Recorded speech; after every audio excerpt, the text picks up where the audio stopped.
Thank you, Charlie, for talking with me today. This is absolutely so cool to be in the trading room at Texas A&M. Your background is really interesting. We don't see many people go from trader to academia. Can you tell me a little bit how you got started? So I worked in the chemical industry for about 8 years and sort of got bored with that and went back and got my MBA from UT Austin. Then I ended up interning for a pretty infamous company called Enron. I worked there on the gas trading floor in the weather fundamentals group. I was always fascinated with the weather. I actually thought I wanted to get into weather derivatives trading, but it didn't take long at all for me to figure out I wanted to get into gas trading because it was a lot more dynamic. I was always sort of a weather geek, if you will, right? Which you'll find a lot of gas traders are. Enron had just rolled out the EOL, the Enron Online Trading Platform, but that was sort of the dawning of Enron Online. I think it was a big deal when John Arnold started using Enron Online. I'm sure it was. And then came over to ICE, which was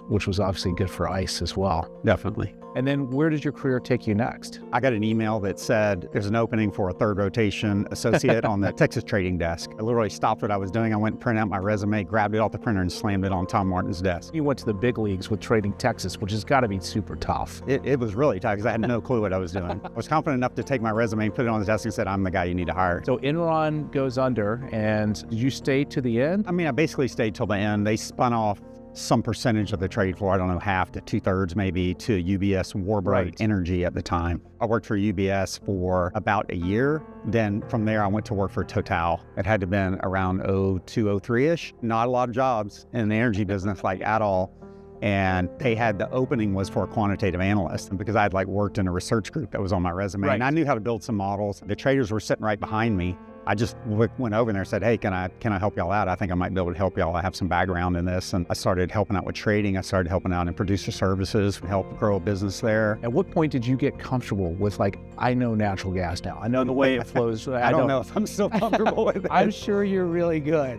There's still a whole lot I don't know. It wasn't really an aha moment. You just learn it more and more and try to learn from your mistakes and learn from new opportunities, new regions, new deals you see. I don't think there was just a singular event where the light came on, but it was always getting brighter and brighter, I guess, in some respects. So over your career, you've seen a massive change in the natural gas industry. So you start off at the very beginning of electronic trading, the beginning of seeing a real proper hedging market, and the physical fundamentals of natural gas changed a lot. We go through 2008, and you start seeing the price spike up.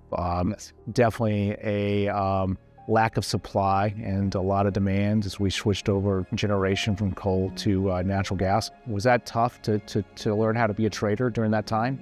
You have to have a head on a swivel.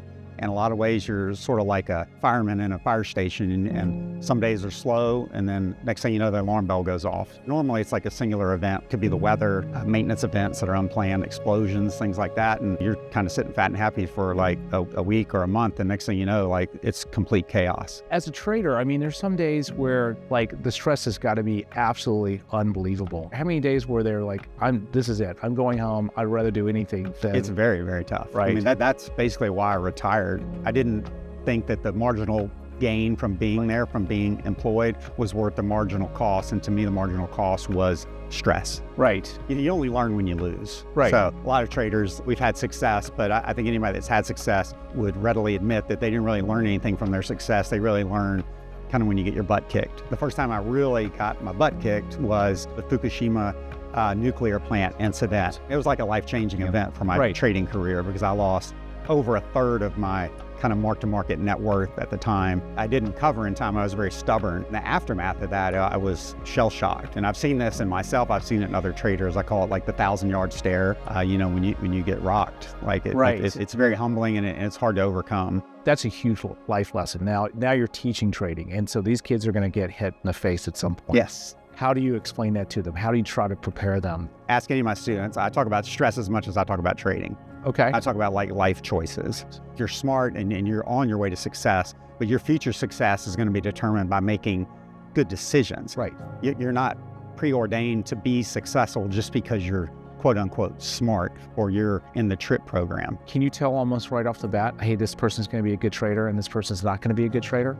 To some extent, maybe yes. Some of them, I think, have the potential as long as they figure out how to make good decisions. Certainly, there's a lot of talent in the room. One of the things my wife and I decided is that we wanted to establish some endowed scholarships, and we decided that they needed to reflect sort of my life and the things that have been fulfilling to me and interesting and fun. I'm doing 5 endowed scholarships. So I did 2 of them to TRIP because I thought it would be kind of cool, like to have students in here that are like benefiting from the scholarship I'm helping provide. One is in the engineering entrepreneurship program, because I'm actually engineering undergrad from A&M. And then also I come from a family with a ranching land in South Texas, and my passion is very much down there on wildlife management and in managing our ranch. Very involved in that for over 30 years now in my life. I just want to help provide them a fork in their career road early on before they actually get out in the real world, so they can make better decisions for themselves and maybe avoid some setbacks early on. Well, thank you so much for making the time, and I'm sorry we went over. It's fine. We could talk about this all day.